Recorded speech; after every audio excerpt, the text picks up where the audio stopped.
No, Caraval, Stephanie Garber, Saga Caraval 1 sexta parte, La cuarta noche de Caraval capítulo 30. Los sinuosos pasillos de la serpiente parecían más cortos de lo que Scarlett recordaba. El conde Darcy y ella se hallaban ya en la cuarta planta, justo ante su puerta. Eran demasiadas las maneras en que se podía torcer su plan. El conde sostenía la llave de cristal, pero bajó la vista hacia Scarlett antes de introducirla en la cerradura. Scarlett, quiero que sepas que no es así como pretendía que fueran las cosas entre nosotros. Lo que ha pasado en esos túneles, ese no era yo. Sus ojos se encontraron con los de ella, mucho más amable que su forma de mirarla en la sombrerería. Por un instante, Scarlett casi pudo ver algo bajo su apariencia arreglada en exceso, como si aquello no fuese más que otra capa que se ponía de cara a la galería, y en realidad, él estuviese tan atrapado como lo estaba ella. Este matrimonio es muy importante para mí. La idea de perderte me ha vuelto un poco loco. Cuando estábamos en los túneles no podía pensar con claridad, pero las cosas serán distintas una vez que estemos casados. Te haré feliz, te lo prometo. Con la mano que tenía libre, el conde acarició el mechón de plata y se lo apartó de la cara. Y por un espantoso momento, Scarlett pensó que se iba a inclinar y a besarla. Necesitó hasta el último gramo de fuerza del que había hecho acopio en aquella semana para no salir corriendo, o no dar un respingo.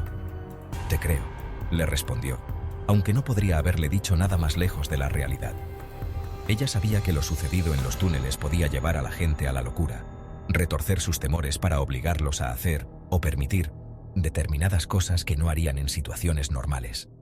No obstante, por mucho que la mantuviese a salvo a partir de entonces y jamás levantase un dedo contra ella, no existía universo alguno en el que el conde Nicholas Darcy pudiera jamás hacer feliz a Scarlett, no cuando la única persona con la que ella deseaba estar era Julián.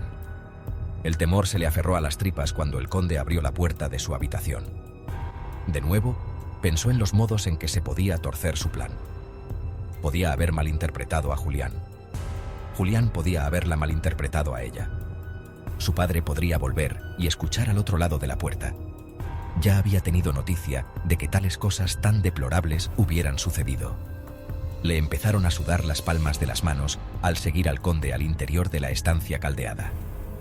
La cama gigantesca, con lo tentadora que le había parecido la primera vez que la vio, ahora aguardaba como una silenciosa amenaza. Los 4 postes de madera le hacían pensar en una jaula. Se imaginaba al conde cerrando las cortinas y atrapándola dentro. Lanzó una mirada al ropero con la esperanza de que Julián apareciese por la puerta oculta al otro lado, o tal vez saliese de allí dentro. Era lo bastante grande para contener a una persona, pero las puertas estaban cerradas, y así seguían. Allí solo estaban Scarlett, el conde y la cama. Ahora que estaban solos, el conde se manejaba de un modo distinto. Su exagerada sofisticación había desaparecido por completo, reemplazada por una precisión clínica, como si se tratase de algún tipo de negocio que tuviese que cerrar. Se quitó primero los guantes y los dejó caer al suelo. Después comenzó a desabrocharse los botones del chaleco con el leve sonido de estos al saltar, que a Scarlett le hizo sentir arcadas. No podía hacerlo. Al ver cómo su padre le hacía daño a Julián, Scarlett por fin había comprendido aquello que Julián le había estado tratando de decir antes en los túneles. Ella había crecido pensando que los abusos de su padre habían sido culpa suya, que eran el resultado de lo que sucedía cuando ella cometía un error. Ahora, sin embargo, podía verlo con claridad. El responsable era su padre. Nadie se merecía aquellos «Rosita». Esto también estaba mal. Cuando había besado a Julián, le había dado la sensación de que aquello era bueno. 2 personas que decidían entregar una minúscula y vulnerable parte de sí mismos, el uno al otro. Eso era lo que Scarlett deseaba. Eso era lo que se merecía. Nadie tenía el derecho de decidir por ella. Cierto, su padre la había tratado siempre como a una de sus posesiones, pero ella no era un objeto que pudiese comprarse o venderse. Antes, Scarlett siempre se había sentido como si no tuviese elección, pero ahora estaba empezando a darse cuenta de que sí la tenía. Solo debía ser lo bastante atrevida para tomar las decisiones difíciles. El sonido de otro botón. El conde había pasado a los botones de la camisa y estaba mirando a Scarlett como si se estuviese preparando para quitarle aquel vestido empapado y completar su transacción. Hace mucho frío aquí dentro, ¿no te parece? Scarlett cogió el atizador de la chimenea y movió los troncos. Observó cómo el fuego pasaba sobre el metal, hasta convertirlo en diversos tonos de un rojo vivo anaranjado, el color del coraje. Creo que ya lo has avivado bastante. El conde le puso una mano firme sobre el hombro. Scarlett se dio la vuelta y le apuntó a la cara con el atizador al rojo vivo. «No me toques. Cariño», solo parecía un tanto sorprendido y ni mucho menos tan temeroso como a ella le hubiera gustado. «Podemos tomarnos las cosas con calma si quieres, pero deberías soltar eso antes de que te hagas daño». «Me las puedo arreglar para no hacerme daño», dijo Scarlett, y le acercó el atizador un poco más hasta detenerlo justo debajo de su ojo verde intenso. «Pero tal vez tú no tengas tanta suerte. No te muevas ni suspires una sola palabra a menos que quieras tener una cicatriz en la mejilla comparable a la de Julián». La respiración del conde se alteró, pero su voz se mantenía enervantemente imperturbable al decir: «No creo que seas consciente de lo que estás haciendo, cariño. Deja de llamarme así.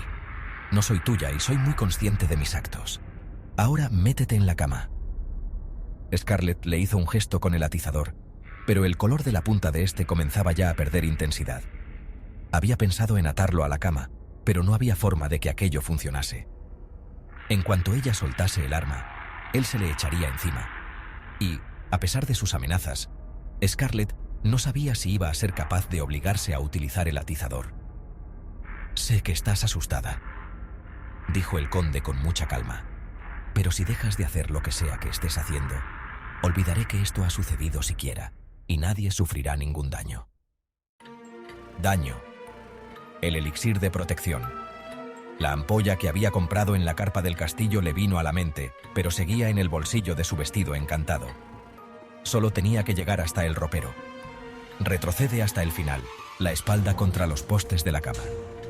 Scarlett hizo lo mismo mientras él procedía tal y como ella le había ordenado. Acto seguido se lanzó a por el ropero. El conde se levantó de un salto en el instante en que ella se dio la vuelta, pero Scarlett ya estaba abriendo las puertas de madera. Con una sonora caída, Julián se precipitó del ropero.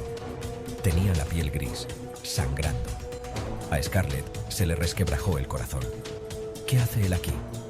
El conde se quedó paralizado el tiempo suficiente para que Scarlett metiese la mano en el ropero y sacase el elixir. No podría hacer nada por Julián, a menos que se encargase antes de Darcy. Arrancó la parte superior de la botellita y vació todo su contenido sobre el conde.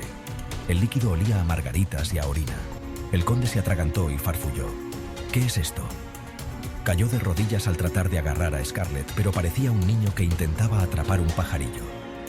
El elixir hacía efecto con rapidez y le mermó los reflejos hasta reducirlo a un torpe gateo. «Estás cometiendo un error». Seguía encogiéndose en el suelo mientras ella corría al lado de Julián. «Esto es justo lo que quiere Legend», dijo el conde con la lengua de trapo y los labios que se le entumecían igual que el resto del cuerpo. «Tu padre me ha contado la historia, de tu abuela y de Legend. No tengo ni idea de quién es este», continuó el conde con una mirada caída hacia Julián. «Pero le estás haciendo el juego a Legend. Te trajo a esta isla para acabar con nuestro matrimonio, para arruinarte la vida». «Bueno, pues parece que ha fracasado», respondió Scarlett. «Desde mi perspectiva, lo que parece es que Legend me ha hecho un favor».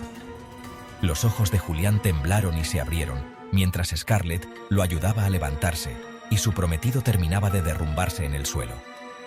«No estés tan segura de nada de eso», farfulló el conde. «Legend no le hace favores a nadie».